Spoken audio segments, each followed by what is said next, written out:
Back during the summer of 2011, a few friends and I decided to organize a little camping trip to a forest just a few miles outside our hometown. Pinewood Forest, despite being pretty small, presented us with a much needed opportunity to connect with nature. City living can be good, but it can be stifling, so any chance to get out into the countryside was well received. But as time went by and the date of the camping trip approached, things began to unravel. One by one, various friends called and texted to inform us that they wouldn't be attending, be it family illness, lack of cash, or just laziness. In the end, there were only two of us that actually decided to go.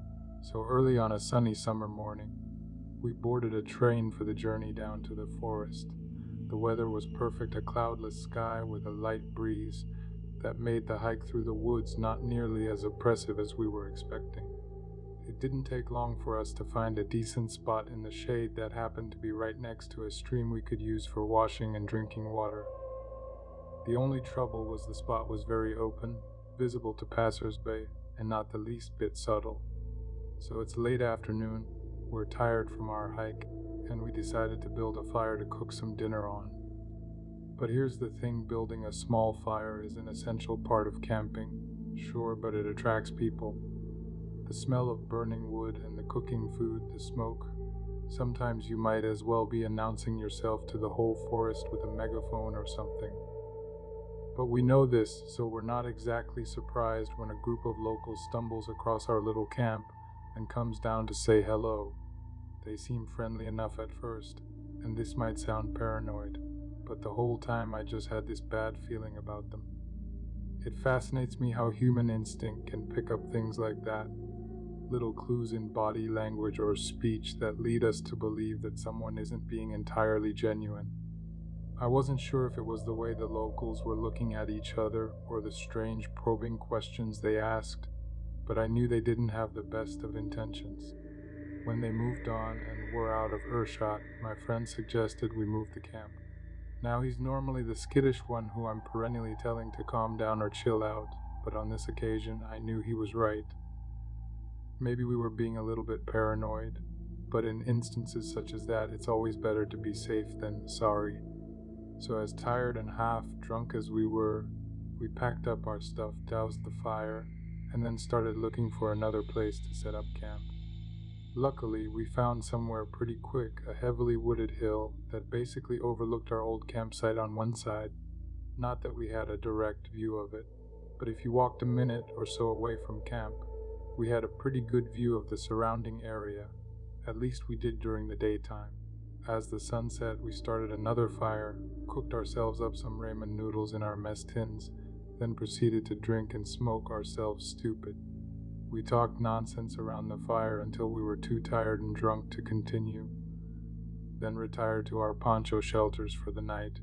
I'm pretty sure I passed out as soon as I got into my sleeping bag, as I don't remember drifting off or anything.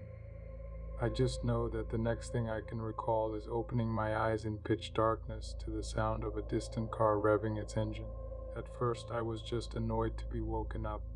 The hangover was kicking in hard, and I felt like boiled feces as I tried to fall back asleep. But the distant vehicle kept revving its engine, and as the sound grew louder and louder, I knew it was getting closer. Something told me to go and check it out. By the time I started to hear voices, it might have been just a bunch of kids taking a stolen car for a spin, but like I said, sometimes it's better to be safe than sorry.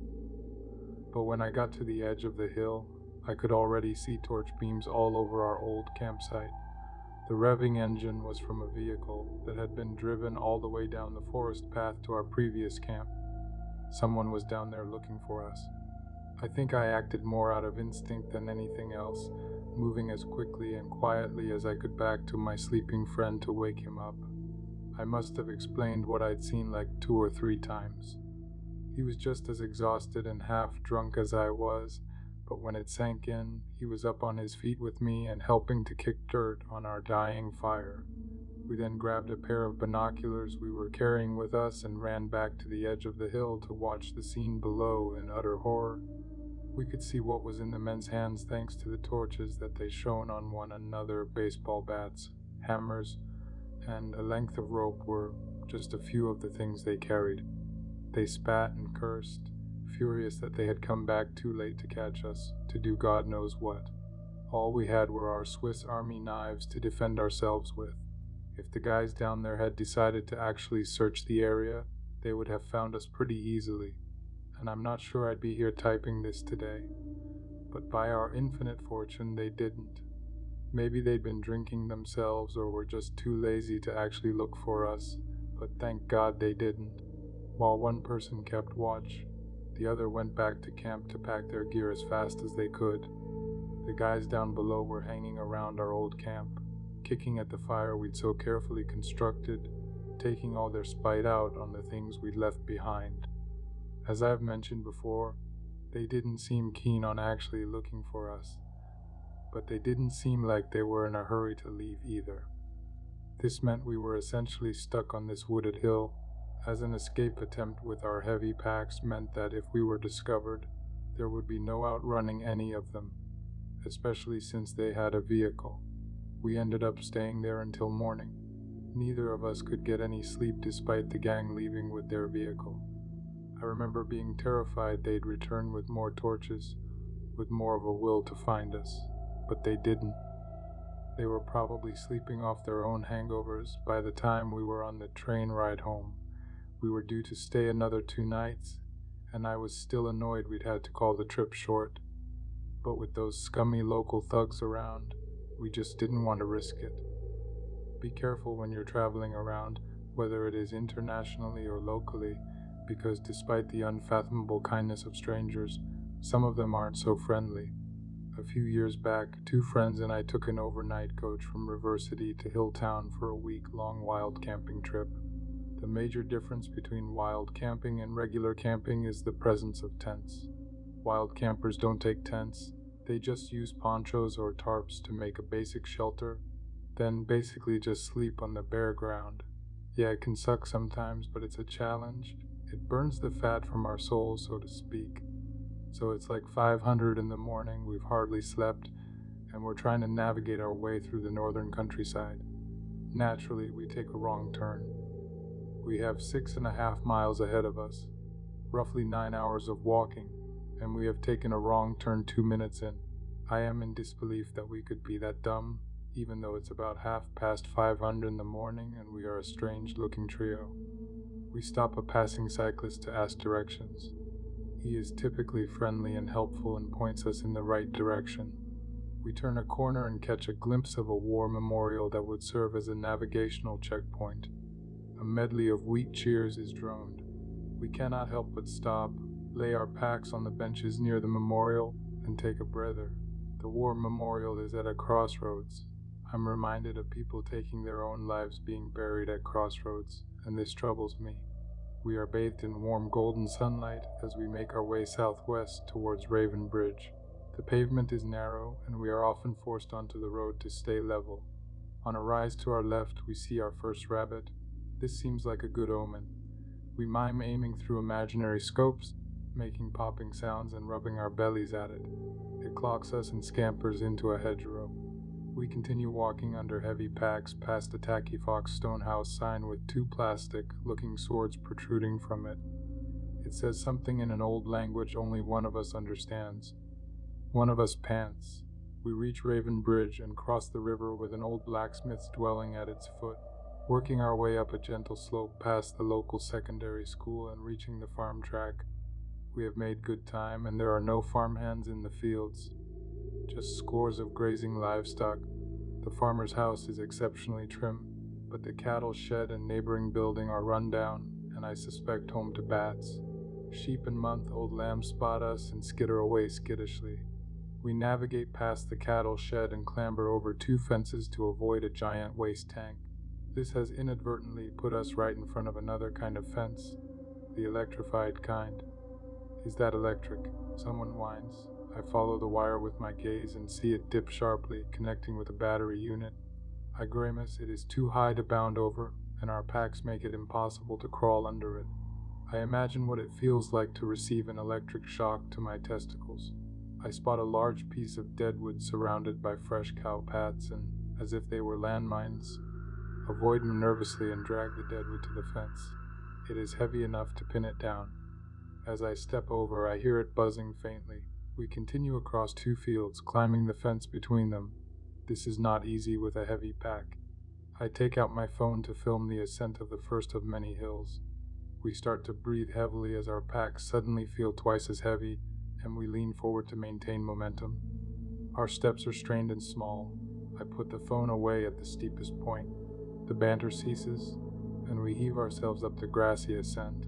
I start to feel hungry, and our first rest point comes into view, a planned stop to orient ourselves.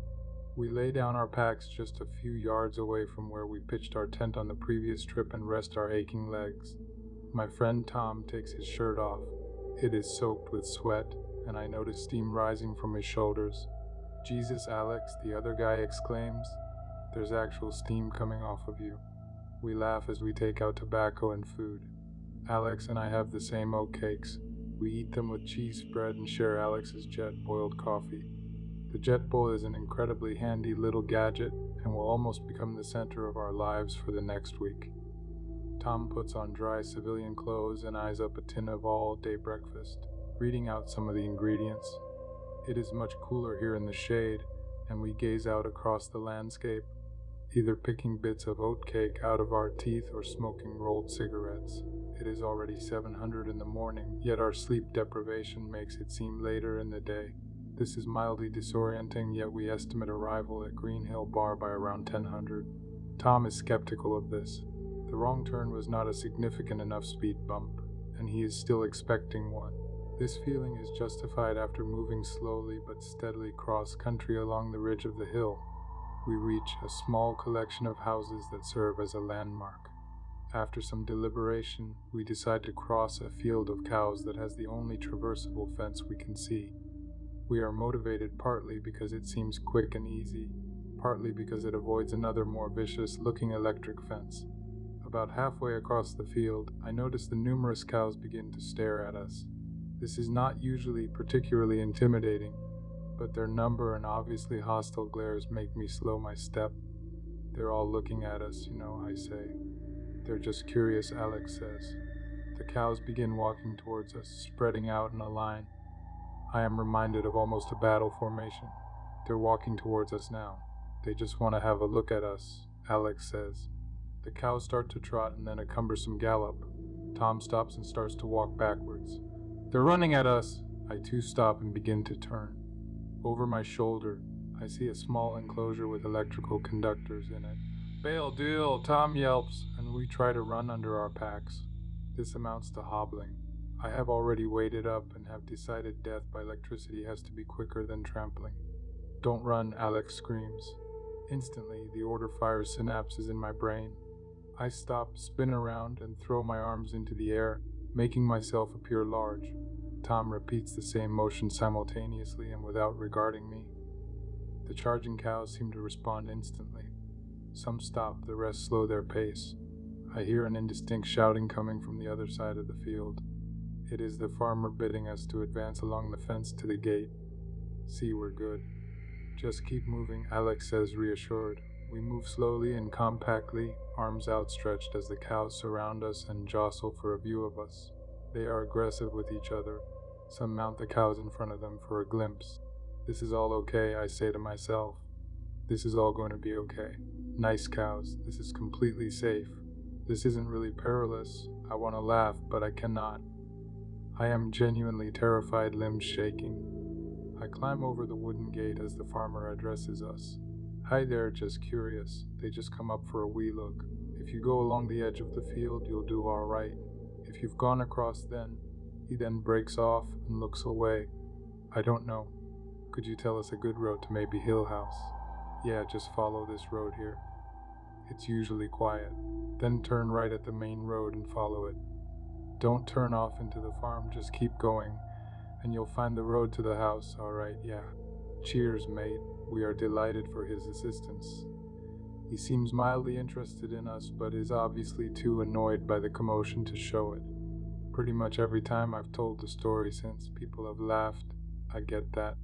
I can see why a bunch of city kids getting scared by cows is definitely somewhat comedic, but it did scare the life out of us, especially when we got home from the trip. and realized just how much danger we were really in. You see, cows kill more people each year than sharks do, and pretty much the exact way I described a hiker or country walker decides to cut across a field, not around it or using the edge, and they get trampled by cows. In fact, a health and safety organization has since reissued long-standing advice to farmers not to put calves and their mothers in fields accessible to the public as a precaution. That's straight up pulled from an article from a newspaper. So next time you fancy taking a shortcut through a field, make sure it's not occupied. You could get a nasty, very unexpected surprise. Evergreen National Forest is the oldest of its kind in the southern region, nearly 2 million acres of untouched wilderness that make for some of the best hunting trips imaginable. In fact, it is said that evergreen is composed of an old word for hunting and another for big, together meaning big hunt far from home. So as you can imagine, during hunting season, you can't move for high-vis jackets and bright orange hunter caps. My buddies and I have never really been into hunting. We're about as urban as they come.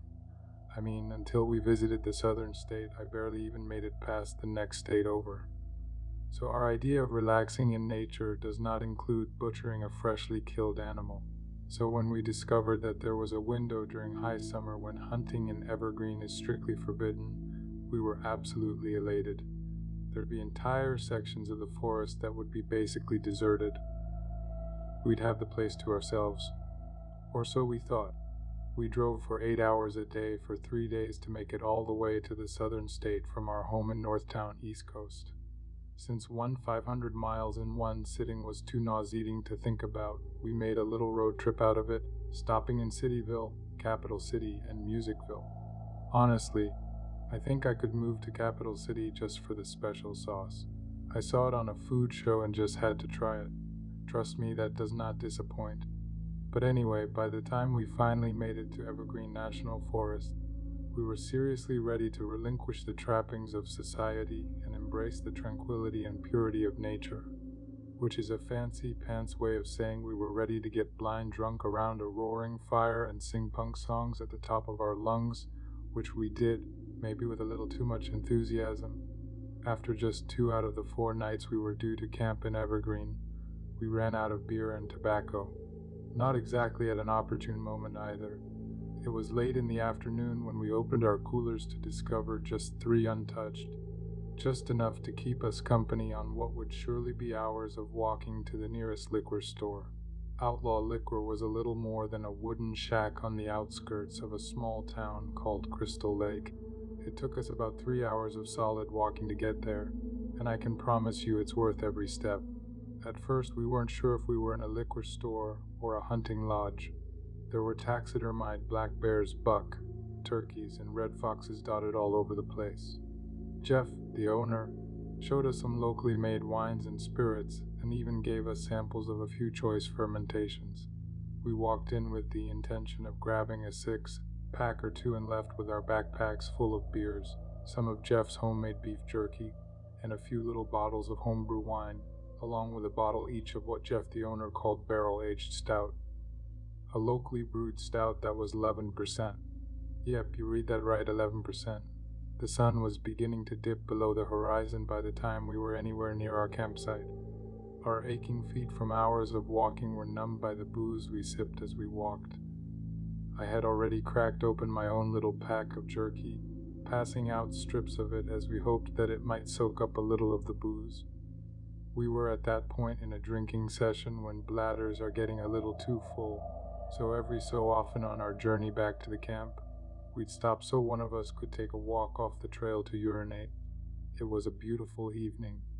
Crickets chirped as bats flew around our heads, tripping softly as they used their sonar to hone in on flying insects. When it was my turn to call for a pee break, my buddies sat down on the edge of the trail with their beers as I wandered off into the woods to find a decent spot.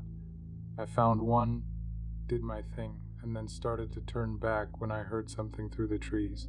It sounded like people, hushed voices and footfalls among the fallen leaves. In my stupid, half-boozed state, I thought it might be a good idea to introduce myself. Maybe we could have a few drinks, tell some stories, make some friends. But these people did not want to be friends.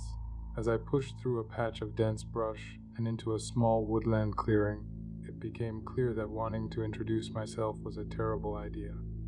The moment I emerged, 3 or 4 guys in the clearing turned to look at me in angry surprise.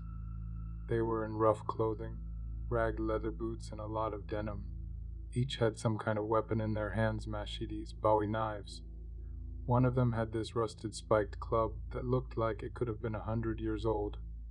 Between them, hog-tied and wreathing in the dirt, was a young woman, her body a mosaic of bruises and abrasions. I couldn't believe what I was seeing. Never in my life had I heard anything so upsetting as the noises she made through her cloth gag.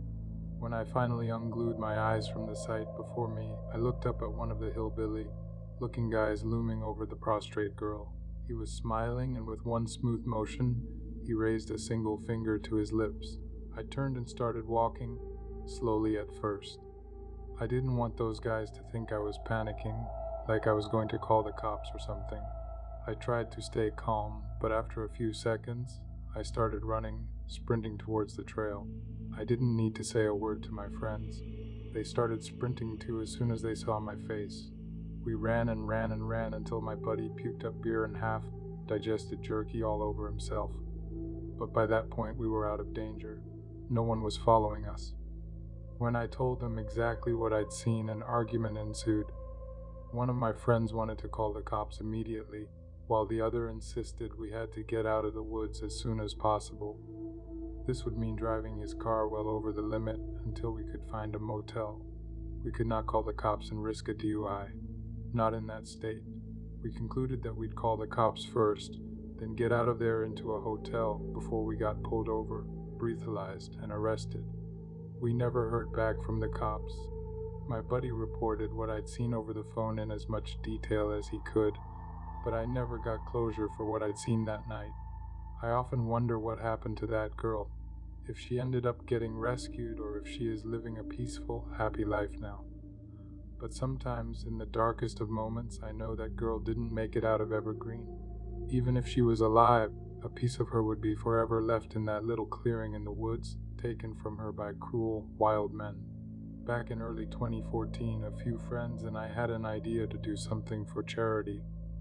We discussed shaving our heads, running marathons, organizing some kind of community picnic, but nothing seemed to gain any traction. They were all tired, overused ideas. If we wanted to get donations, we needed to do something big.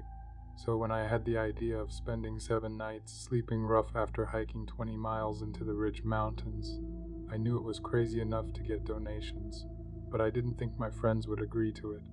But they did. For some inexplicable reason, they agreed.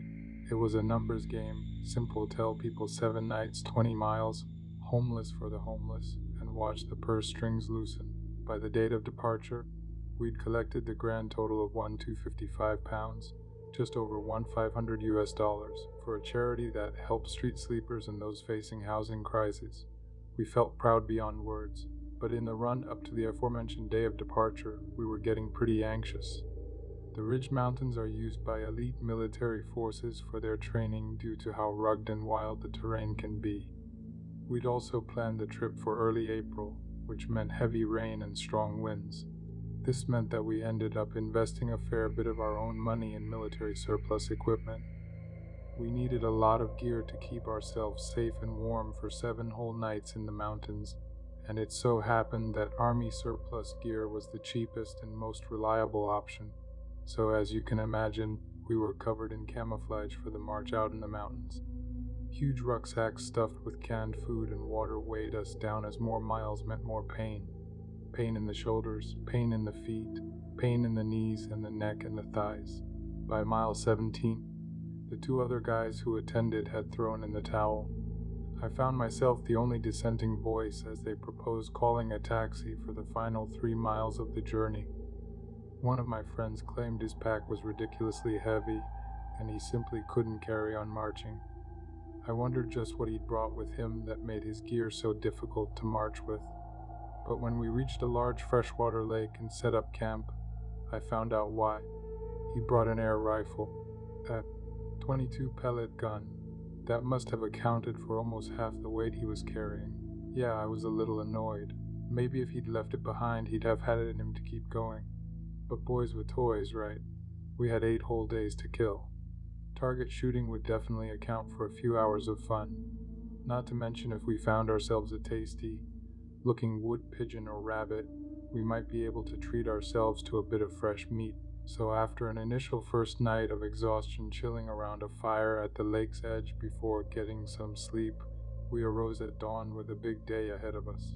Somehow, we'd gotten it into our heads that a dawn hunt would be a good idea. Few people around, the wildlife would be active, but it wasn't to be. We didn't get a decent shot on a single animal, but we did run into something. At one point, in the absolute middle of nowhere, we break through a tree line and find ourselves face to face with a blurry-eyed, early morning dog walker. We couldn't believe it. The chances of running into someone around here were minimal, but there someone was, looking nervously at a group of lads wearing camouflage, one of which was carrying an air rifle that looked exactly like an actual firearm. We waved, he smiled, we all moved on. We didn't think anything of it, to be honest. He didn't seem like the type to call the police or make a big deal out of it. I mean, he didn't ask questions, he didn't even mention the rifle. So by the time we made it back to our camp in time for lunch, it incidentally had been pretty much forgotten. After an afternoon of gathering firewood and other camp crafts, we settled in for an evening of fireside storytelling. I cracked out a few choice ghost stories, some of which got more laughs than spooks, while we downed a few beers before heading to sleep. A few hours later, I'm jolted awake by something. The large shelter we'd made for the 3 of us from a huge tarp should have been pitch black, but I could see rays of light penetrating from torch beams outside. Then I heard armed police! Come out with your hands raised right now! One by one, we exited the shelter just as they ordered us to.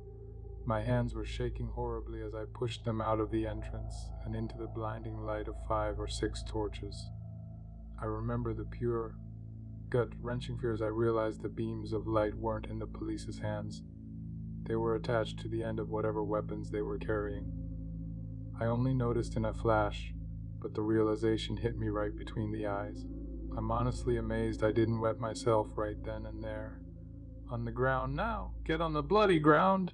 I hit the dirt, hands on the back of my head, as my 2 friends followed. Soon all 3 of us were lying face down on the cold, wet forest floor as the armed police searched our shelter. It didn't take them long to find the air rifle. "Got it, boss," one of them called out. I couldn't see any of this, but it was obvious based on what they were saying. "Is that it? That's your lot?" "Yeah, just a pellet gun by the looks of it." "Wait, so you 3 aren't pathfinders or something?" It took a minute before we found the guts to speak up. "No, not military at all." No, 3 of us said at once. "Oh, well, alright then." The police officer in charge took a few guys back down the trail a little row and had a little huddle. From what I could figure out, the dog walker who had seen us had mistakenly thought that we were military on maneuvers and had decided to inform the authorities. I don't know if this is standard procedure for civilians in the area. I mean, they must be used to the presence of armed men in the mountains. But sometimes I think he may have thought we were going AWOL or something and made the decision to call it in. There are a lot of ex-officers living in the mountains. Maybe he was one of them. But I digress. The armed police had us get up off the ground before they questioned us as to why we were there. We were honest to a fault, told them there was a charity thing, homeless for the homeless, or whatever maxim we'd adopted for the fundraising. Aside from the air rifle, they actually seemed pretty impressed. I figured they'd be annoyed at the false alarm, but in reality, an armed policeman getting the call means overtime pay and hunting idiots in the woods with real guns, not crappy pellet guns. This wasn't some inconvenience for them. They live for this stuff. It was surreal, but they left having only confiscated the air rifle. They left us our knives and fishing gear, even though we admitted to not having a fishing permit for any of the local lakes. They talked about smelling something funny in the air, but still didn't search our tent for anything, even though I know they'd have found a lot we didn't want them to. They also verbally assured us that we'd not be charged with anything. Just don't do it again, boys. Yeah, well, was all they had to say on the subject. We actually went back to collect the air rifle too. In the back of my mind, I was sure they'd go back on their word and arrest us at the police station. There are some serious armed trespass laws in the country, and to this day, I have literally zero clue as to why they didn't charge us with anything. I'd like to think that they were impressed with the whole charity thing that they decided to come down lightly on us, but in reality, I think we just got lucky. After all, I still think we're extremely lucky that our pellet gun wasn't the only thing they'd taken from us that night. One wrong move and I might not even be here to tell this. A few years back, a few friends and I went on a camping trip in the Northern Highlands. It was tough going. The weather was unforgiving and the terrain even more so. But the trip was an overall success. No one got hurt, no one got lost. Nothing remotely unnerving or scary happened at all. At least until the last night when we arrived back in the small village we were due to catch a bus in. We were physically and emotionally exhausted by the time we arrived back in the small highland village that served as our line of departure. 5 nights in the mountains would do that to you. We had barely slept and barely eaten, so the sight of a small greasy spoon cafe almost brought tears to our eyes. We drew stares from the locals, and to be honest, I don't blame them. We were a mess of bloodshot eyes and greasy hair. All of our clothes reeked of smoke from huddling around a fire at night. They were curious but still friendly. The owner questioned us on our trip and took a great deal of pleasure in our fascination with the highlands. It always earned you brownie points with the locals when you tell them they must be tough, hard, working people to live in such a barren place. We left with full stomachs and headed to the nearest and only pub in the village. They were equally welcoming and even stayed open an hour or so later than usual, just so we'd have somewhere to keep warm until our late night bus was set to arrive. We left the pub with about 20 minutes before our bus was due, having heartily thanked the bar staff for accommodating us, then made our way along almost barely lit streets towards the village's one and only bus stop. Now it's important to note that the bus stop is located just next to a small bridge, which provides a crossing point over the river that runs through the village. So in the low light of semi-functioning streetlights, we knew that there was a bridge, we just couldn't see what was on it at any one time. The minutes are ticking by, and we're all clock watching. We can't wait to go home to hot showers, warm beds, and properly cooked food. There must have been less than 10 minutes to wait when we heard something from the other side of the river, a grunting sound. But I think we were too buzzed and exhausted to make anything of it. But the sound continues, getting louder and more vocal, until we realize there's someone on the other side of the bridge. Someone who sounded drunk, someone who sounded angry. I can't remember who, but someone was curious enough to gather the energy to go check it out. I wasn't watching, but I could hear their heavy footsteps in boots against the metal bridge, moving slowly to the top. Then there was a humdrum of noise as they came down the bridge stairs faster than they'd gone up. "Grab your bags now," he hissed, trying to keep his voice down. "Move!" We had no idea what was going on. In fact, I thought it might be some sort of prank, some lame attempt to inject a little excitement into the final hour of our trip. But one look in his eyes told me he was serious. I had never seen my friend that scared before, ever. As if to confirm what he was saying, I began to hear the same kind of footstep noise on the metal bridge.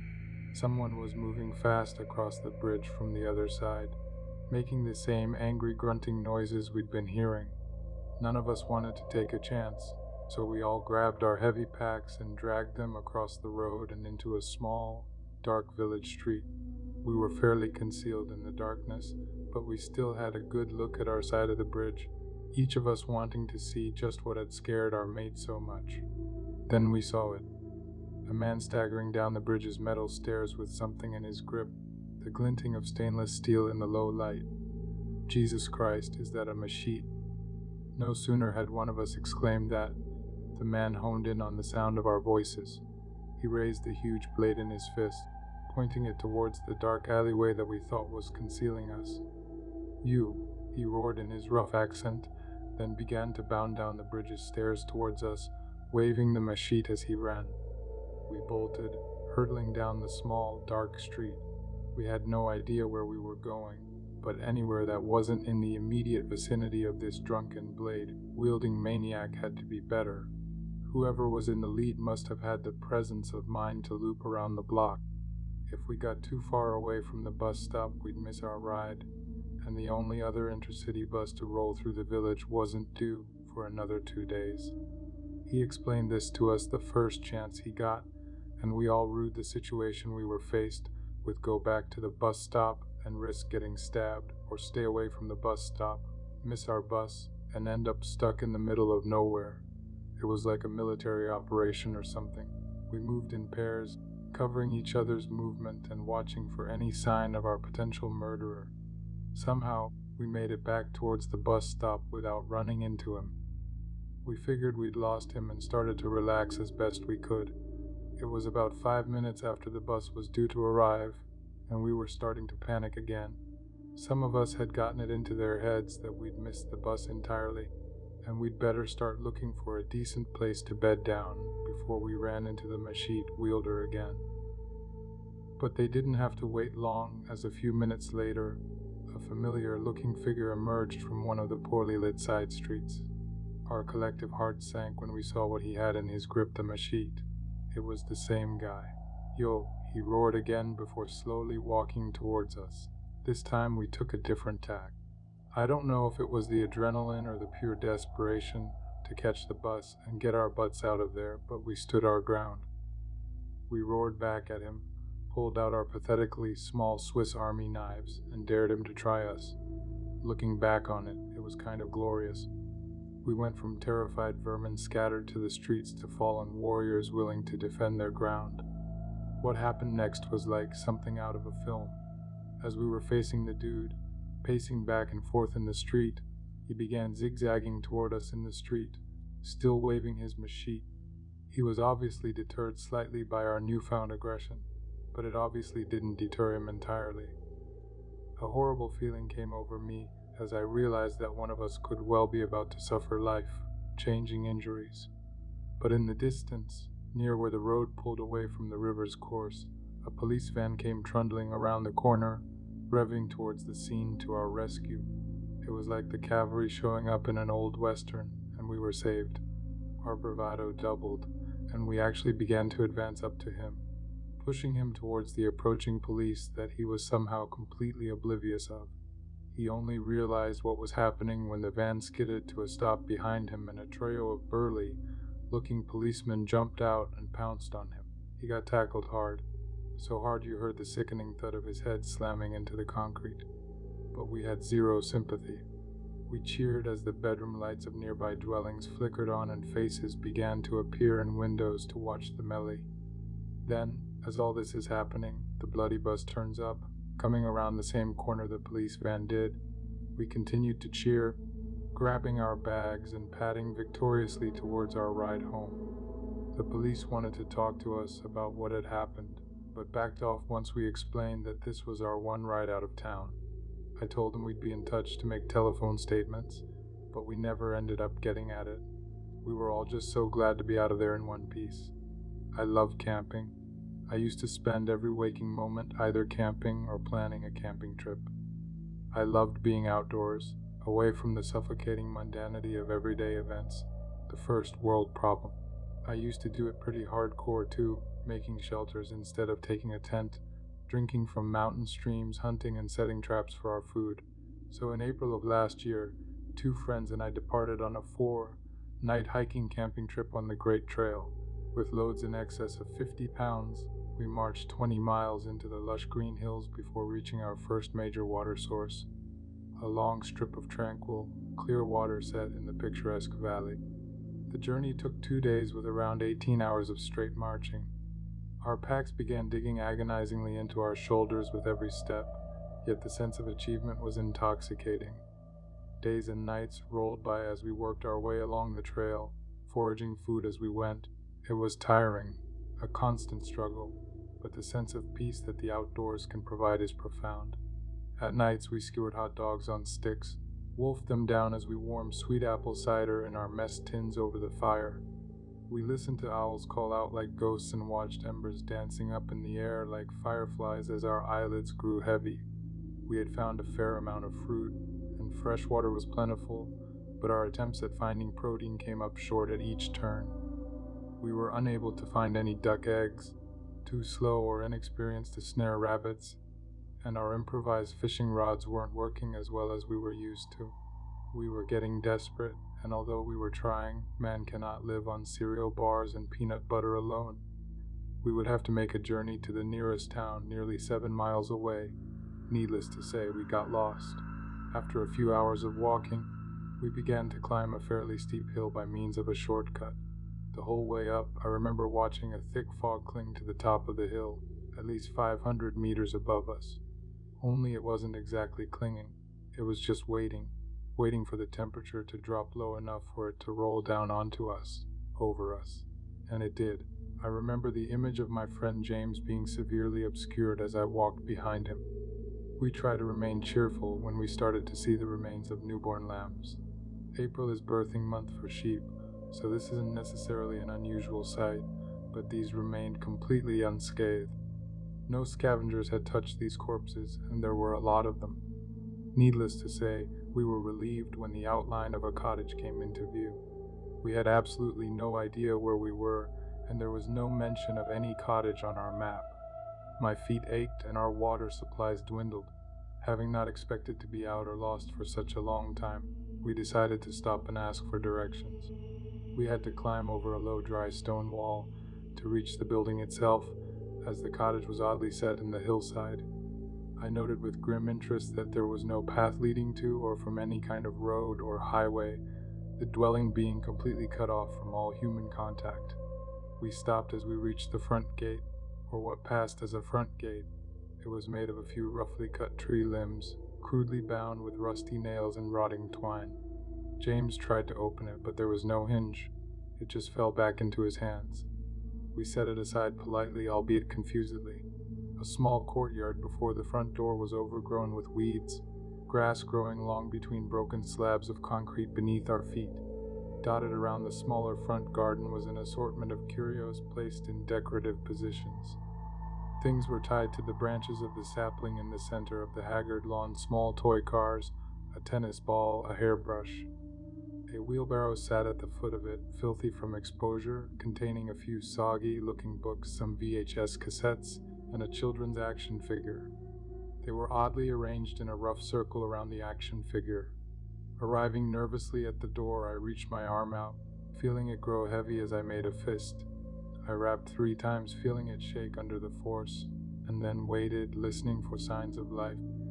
Peering through a small, filthy window to the right of the decrepit door, I could make out yet more assorted, seemingly non-related items scattered on shelves and tables. That's when I turned to James. I remember simply remarking that we should move on, that there was no one home, but he didn't respond. There was something about him. He looked pale and confused. I can hardly explain it now that I try to recall it. He'd been looking through the grubby windows while I'd been knocking on the door and had gotten a much better look inside the house. It was almost like he had seen something, but just couldn't explain what. He began shaking his head violently, hyperventilating as he rushed out of the little courtyard. I was confused, a little frightened, and began shouting after him, asking just why he was acting so strange. Yeah, the little cottage was weird, but he was acting like he'd seen a ghost. He only replied to me once through gritted teeth, "You need to leave now." Later that night, while we were nursing beers around our campfire, I finally plucked up the courage to ask him what he'd seen through the window. He started shaking his head in that same weird way, stuttering as he tried to find the words to articulate himself. He went on to explain that someone had been in that cottage the whole time, hiding from us, that as I had been banging away trying to get their attention, they'd taken one solitary look outside at us, right into my buddy's eyes. My buddy said that he had never seen anyone so messed up, that he couldn't tell if they were disabled or they had just been beaten so badly that their face had been rearranged. He said that when they locked eyes, The figure on the other side of the glass had looked terrified, but there's no way that they could have been surviving alone up there. Something else was living there too, something that might have been heading back to us to arrive at any moment. I thank God we didn't find out what it was. At least once a year, my stepdad's family has a little camping trip get-together down in the southern lowlands. My mom has been married to him for about 6 years now, so I've had the opportunity to attend a handful of them when my job permits me to do so. The first trip I attended was right after Mom and my stepdad got married. Along with my little brother, we loaded up my stepdad's truck with camping gear and made the 9-hour drive from our home in Steel City down to his native southern lowlands. We had just passed the state line into the neighboring state when we first stopped for gas. All of us piled out of the truck to stretch our legs and used the bathroom while my stepdad handed an elderly attendant a few bucks to get us filled up. I finished up in the bathroom, then headed back to the truck when I got into a little conversation with the elderly attendant. He seemed nice enough at first, asking where we were headed, how long for, that sort of thing. But when I mentioned that we were camping, his mood seemed to shift. You know, you should always be respectful in nature. It can be unforgiving, he explained. Don't mess with the animals. Don't leave nothing but your boot prints. Any mess, and well, the woods have a way of letting you know you're not welcome. I assured him we had the utmost respect for nature and wouldn't be leaving any trash around when we left, but this didn't seem to change his demeanor at all. He finished pumping our gas and went back to his chair without a word. Several hours later, we were well into the southern lowlands when we made a final rest stop before the campgrounds. It was basically a wildlife preserve that was also a truck stop, complete with a little information board that told us about the local flora and fauna. But something caught my eye in the bottom corner of the board. Carved into the white plastic were just 2 words: respect nature. Those were the words the gas station attendant had said to me. It was weird, sure, but it had to be a coincidence. The same words, yeah, but hundreds of miles apart. There was no way it could be the same guy. I mean, that stuff only happens in dumb horror movies. Naturally, I didn't bother mentioning this to my mom or stepdad. I mean, why would I? It seemed crazy. I mean, that would have been crazy to think that there was some connection between the gas attendant and the scrawled message. So we just got back in the truck and pushed on towards the campground. Upon arrival, we said hello to the extended family, a little round robin of hugs and handshakes, then got to work putting up a large luxury glamping tent that we'd been sleeping in. Once we're done there, we head back and hang out with the family and fill up on barbecue. My stepdad's entire family was just as delightful as he was, and I feel like at this point I should add that my stepdad was a far better parent than our biological dad. So aside from the initial period of them dating, I was glad my mom had found someone so good for her. After an evening around the fire singing old songs with my step-uncle on the guitar, we headed back to our tents to get some sleep. But on arrival, we see something lying in the grass just near the entrance. It was a dead bird. My little brother starts freaking out.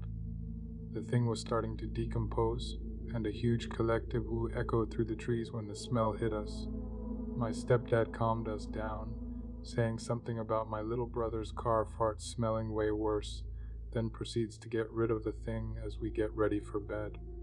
But I watched him in the light of his own torch as he used a stick to get the feathery little cadaver away from our campground. He knelt down into the dirt and pulled something from under the bird's rotten wing, something that looked like a note.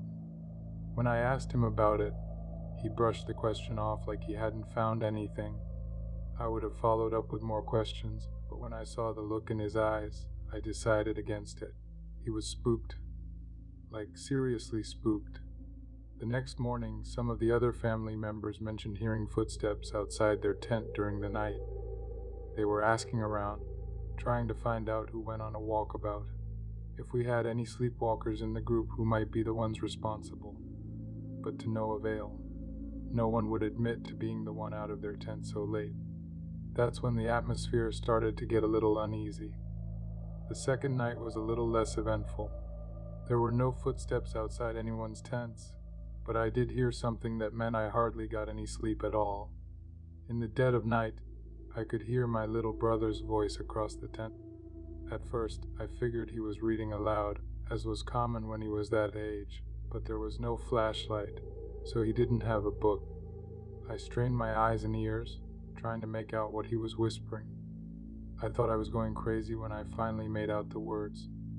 There was no way he was saying what I thought he was saying, but he was. He was reciting the information that was present on the wildlife board back at the rest stop we hit when we got into the southern lowlands. It sounded like he was reeling it off word for word, like he was using all these big words that I knew my little brother didn't know off the top of his head. He eventually stopped, but I was so freaked out that I just couldn't manage to get any decent sleep. I woke up exhausted to the sound of my stepdad's voice. He sounded unusually stern. When I stepped outside into the campground, I saw why.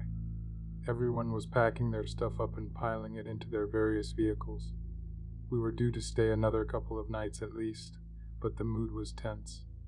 People weren't speaking to each other as they quickly packed up their gear. My stepdad asked me to help out getting packed up and to do so as quickly as possible.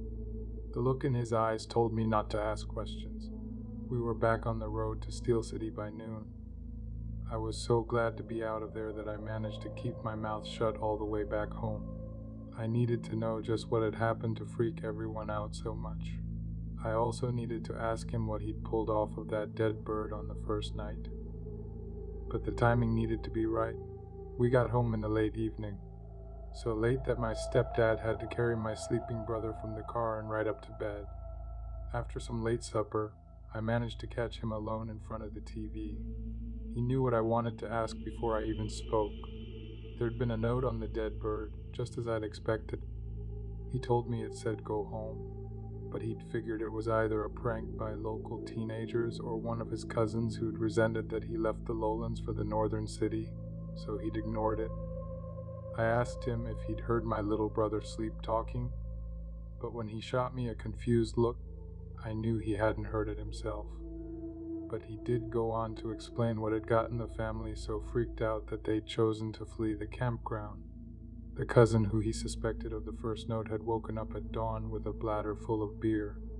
Sleepy-eyed, he shuffled out of his tent, peed, and then headed back a little more awake. That's when he noticed the dead deer lying near the fire pit. Someone had left it as a message. He woke up my stepdad and got him to move the deer before anyone else woke up and freaked out. As soon as that was done, they woke their families up and got everyone moving. But that's not the worst part. My stepdad explained that whoever had left the dead deer had carved something into its flesh. They must have cut into the deer while it was still alive, as he said the letters were formed more out of clotted blood than open gashes. He said it was just 2 words. 2 little words. I asked him what they said. He sighed, unable to bring himself to look me in the eyes. "Final warning," he replied.